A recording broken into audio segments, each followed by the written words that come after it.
From the earliest writings of man, we know that the human race has been comprised of the haves and the have-nots.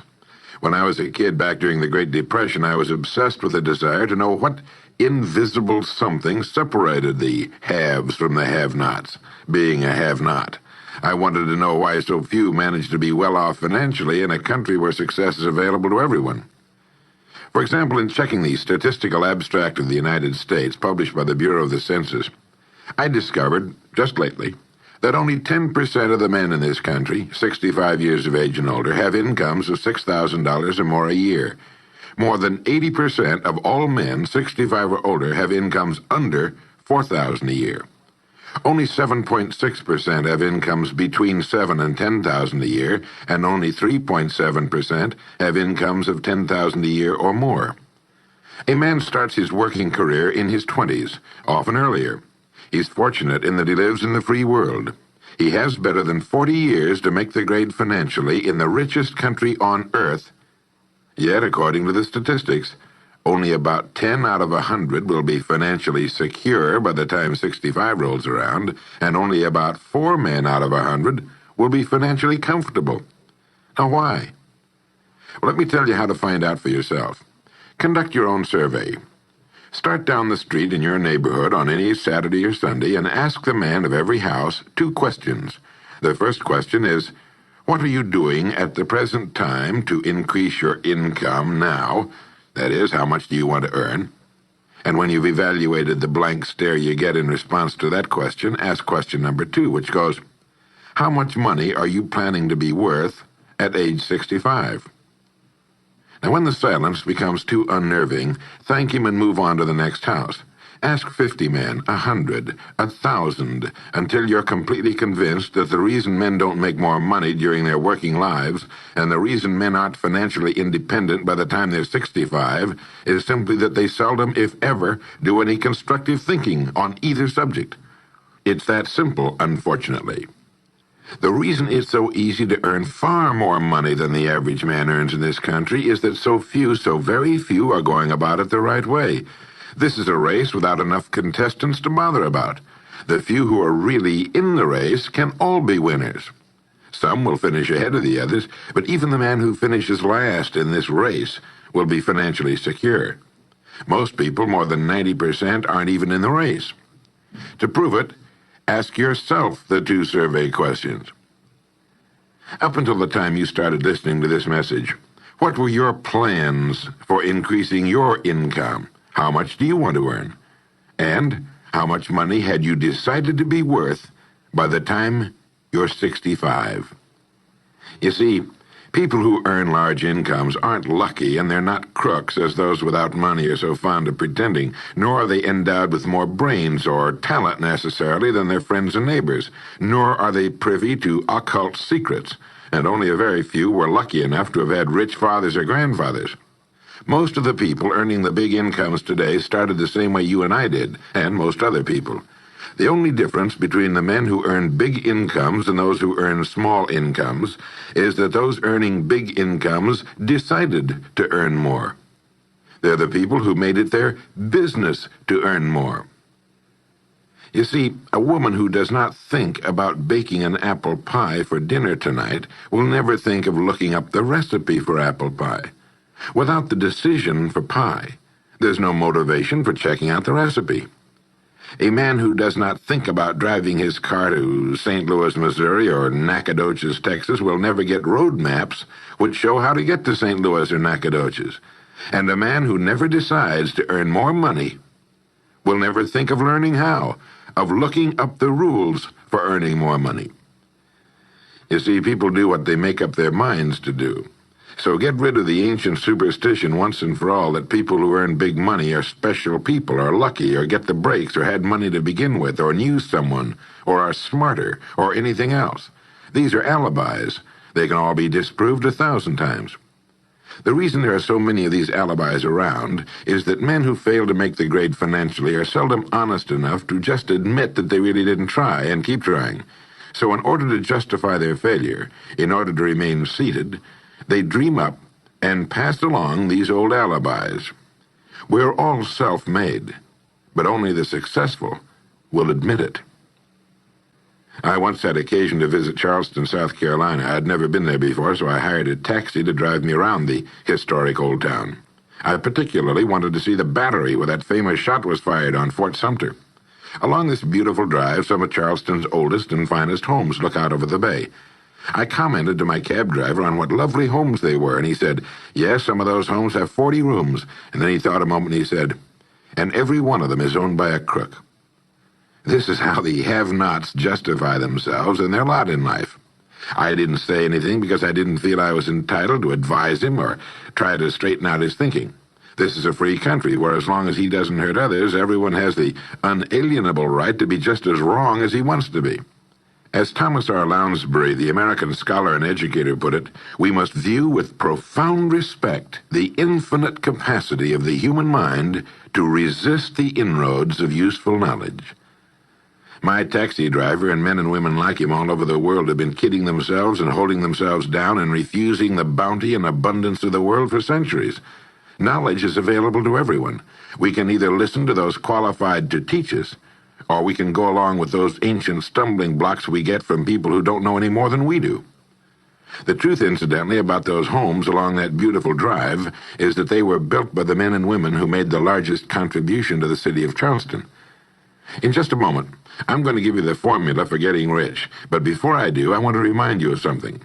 Before a jet pilot begins his takeoff from an airport, he carefully goes over a checklist, item by item. He does this not only because it's required by law, but because he cannot afford to trust so important a job to his memory alone. He has another checklist that he goes over just as carefully before he begins his letdown at his destination. He does this without fail every time he takes off and every time he lands. Well, I think living successfully is as important as flying an airplane. And because of this, I think each of us needs a checklist too. And that's why there's one included with this cassette. We need a checklist to go over item by item before we take off in the morning and before we drop off to sleep every night. So I want to recommend that you affix the checklist to your bathroom mirror. Stare at it as you brush your teeth in the morning, and stare at it again as you prepare for bed at night. Go over each item, and as you do, think of what each item represents. Now here's number one. It's the formula for getting rich. It also explains why you're in your present position, whether you're earning $6,000 a year, or $16,000, or $60,000, or $600,000. It applies to every adult, whether he's employed or unemployed. It applies to the richest man and to the poorest, and every person in between. And here it is. Our rewards in life will always be in exact proportion to our contribution, our service. Now that's what the formula means as the first item on your checklist. Memorize it. Our rewards in life will always be in exact proportion to our contribution, our service. Listen to it, think about it until you know it emotionally as well as intellectually. It might give you some slight feeling of superiority to realize that there's probably not another man within a mile of where you live who knows it. You can add it as a question on your survey if you want proof of that. If you want it in another form, here it is as it applies to a man's job. It's the same thing really, the same thing applies, but you can express it differently. The money you're paid by the company you work for will always be in direct ratio to the need for what you do, your ability to do it, and the degree of difficulty involved in replacing you. Maybe you want to write the formula down in both of its forms and think about it until it's as much a part of you as your name. The reason it isn't spelled out on your checklist is because you might not want everyone to know what you're up to. The checklist is valuable only to a person who knows what the words really indicate. All right, you've got the formula. As you think about it, its meaning will become clearer to you. With the formula, there are two rules which must be applied to properly use it. This formula, together with the two rules, is your recipe or your roadmap to earning all the money you really want. Now let's take a look at item number 2 on your checklist. And I'm serious about your putting this checklist on your mirror. You'll notice it's pressure sensitive. Item number 2, the gold mine. The Pulitzer Prize-winning playwright Archibald MacLeish, in his play The Secret of Freedom, wrote, "The only thing about a man that is a man is his mind.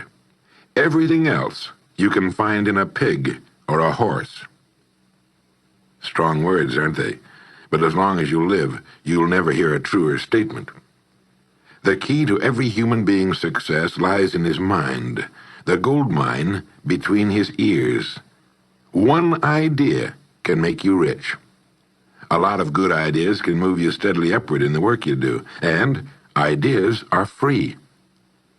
And just think, there's nothing now being done commercially that will not be done better, much better in the years ahead. Next year's homes and most of what's in them will be better than this year's. Next year's cars will be better. Next year's manufacturing, distributing, marketing, and selling and advertising should be better. Nothing is now being done as well as it must be done in the future, and every innovation, every new improvement will be somebody's brainchild. Now, what's your specialty? How many good ideas have you come up with during the past year? If you continue on as you have in the past, where will you be and what will you be earning, say, a year from now, 5 years from now? Every day of our lives, we walk or drive by more opportunity than we could develop in a lifetime, in 50 lifetimes. Back in the 20s, Sinclair Lewis wrote that you can kidnap a man, blindfold him, take him to any city in the country, with a couple of notable exceptions, put him in a chair in the downtown area, take off his blindfold, and he could sit there a week and not be able to tell you what town he's in. The streets are all alike. The buildings are all alike. The businesses all look alike. This is still largely true today. The reason for this being that most businessmen in this country are playing a game called follow the follower. If a man goes into business, no matter what line it happens to be, the first thing he does is make certain that his place of business, outside and inside, looks exactly like every other place of business of that type in the country. Do you know why? It's because he's been playing copycat since he was a year old and does it without thinking about it. For the same reason kids dress alike in school. He wants to be one of the gang. He doesn't necessarily examine all the business establishments in his field and pattern his on the one outstanding example, the one that inspires him, the one that he can really believe in.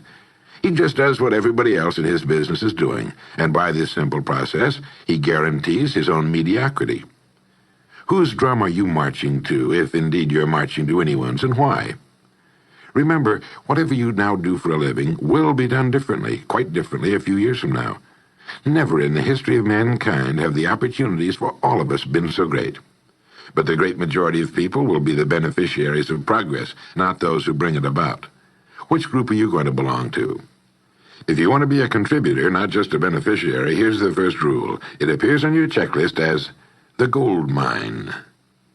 So, think. Think deliberately and with a purpose. Use the gold mine between your ears. Begin by thinking at a special time every day. Back during the Depression, a New York lumber dealer was growing rich while other lumber dealers were going broke. When asked how he did it, he said, "Every evening when I get home, I close myself up in a quiet room, sit in a comfortable chair, and ask myself, how will my business be conducted 10 years from now? Then I try to do it now." Instead of competing with every other lumber dealer, which is what they were doing, he was creating. He was doing the very thing man was designed to do, the very thing man does best. A company growing at the rate of 10% a year will double its size in less than 8 years. But a man can improve his effectiveness 50%, or 100% a year, or more. The experts tell us that every one of us has within him deep reservoirs of ability, even genius, that he habitually fails to use. Well, let's begin now to reach into these deep, rich areas of pure net profit and use more of our real abilities. Let's think. Here's the best way I've found to make yourself think. Start getting up a little earlier than you're accustomed to. Right off the bat, this gives you extra time that 95% of the men in this country are not using at all. 1 hour earlier a day gives you 6.5 extra 40-hour weeks a year. But at this time in the morning, take a refreshing shower, dress, get yourself a fresh, hot cup of coffee if you're a coffee man, and then sit down to a clean sheet of paper. At the top of the paper, write your financial goal. Now, this is the amount of money per year you intend to earn soon. Incidentally, you might like to keep this to yourself, too. It's nobody's business but yours. Then, start to think. Think about your goal and what it'll mean to you and your family. Then see how many ideas you can come up with to help you reach that goal. Ideas to improve what you now do for a living. Ways of increasing your contribution to match your income goal. You know, jobs don't have futures. People do. No matter what line of work you may be in, there is within it more than enough opportunity to last a lifetime. You don't have to think of brand new ideas or revolutionary new ways of doing things, although you well might come up with some. Think of ways of improving what is now being done. If you're to increase your income by the amount you specified, you must find ways of increasing your contribution, your service. And the key to this is to be found in your mind, in that gold mine between your ears. Try for 5 ideas every morning and write them down, and save those sheets of paper in a special idea file. Many, perhaps most of your ideas will be worthless, but some of them will be very good. A few will be excellent, and every once in a while you will come up with something really outstanding. You see, 5 ideas a day is 25 a week if you don't think on weekends. Now that's more than 1,000 ideas a year. One idea can get you to that income you're shooting for. The law of averages swings so far in your favor you just can't miss. Try to develop a sense of expectancy. That is, try to hold the feeling that the goal you're shooting for is a sure thing, and that it's only a matter of time before it's realized. You know, Henry Ford didn't start making cars until he was 45. A friend of mine started a new company at 65. He's still going strong, and his new company has sales of better than $300 million a year. It's almost never too late. Try not to think of things outside of your own line of work or whatever it is you're most interested in. To think well and profitably, you must discipline your thinking. Keep it on course, controlled, keep it in one field, specialize. Now for the final item on your checklist. It appears as the word. And the word is attitude. Attitude has been called the most important word in the language. William James put it this way. He said, "The greatest discovery of my generation is that human beings can alter their lives by altering their attitudes of mind." Now, this is something to think about. Can alter their lives by altering their attitudes of mind. It's another way of saying we become what we think about. Look at it this way. Your total environment, if you've been an adult for any appreciable period of time, your total environment is a reflection of you as a person. The house and the neighborhood in which you live, the car you drive, the clothes you wear, the job you do, the people with whom you regularly associate. Your total environment is an exact and merciless mirror of you as a human being. Now, if you feel your environment can stand some improvement, you have only to improve your attitude, and your world will gradually change to reflect the changing person. Here's how to change your attitude. Beginning now, begin to act as would the person you most want to become. Now that is, if you were already in possession of the goal you're shooting for, how would you conduct yourself in all of your affairs? Well, do it now, and tomorrow, and the next day. Begin now to act the part of the person you most want to become, and you'll end by becoming that person. Subtly, in little ways, in the way you dress, in the way you talk, in the unfailing courtesy you show to every person with whom you come in contact, begin to act the part of the person who has already achieved that which you're shooting for. The German philosopher Goethe gave us the secret when he said, before you can do something, you must first be something. When you behave like the person you most want to become, the things that person would have will tend to come to you. It's simply cause and effect. Don't be in too big a hurry. It takes longer to build a skyscraper than a chicken coop. Build slowly, steadily, and well. Then when you make it, you'll keep it. You'll stay on top. Always be suspicious of the so-called get-rich-quick scheme or sudden success. Never forget that word, attitude. It's your attitude toward the people with whom you come in contact that will determine their attitudes toward you. The person with the great attitude toward life and the world is the person other people call lucky. He's not lucky. He's just using our old friend cause and effect. His causes are excellent, and his effects have to be just as good. Well, that's it. 3 things to remember. 3 things to practice every day. If you spent 16 hours a day, 7 days a week, practicing your golf swing, in a relatively short time, you'd have a grooved, beautiful swing like the pros. So practice your new attitude every day, every waking hour. Practice thinking a few minutes every morning, and you'll find yourself thinking all day long. And remember the formula. Our rewards in life will always be in exact proportion to our contribution, our service. Go over the ideas in this message every day until they're as much a part of you as your name and your temporary address. You'll notice that each time you listen, you'll hear something new.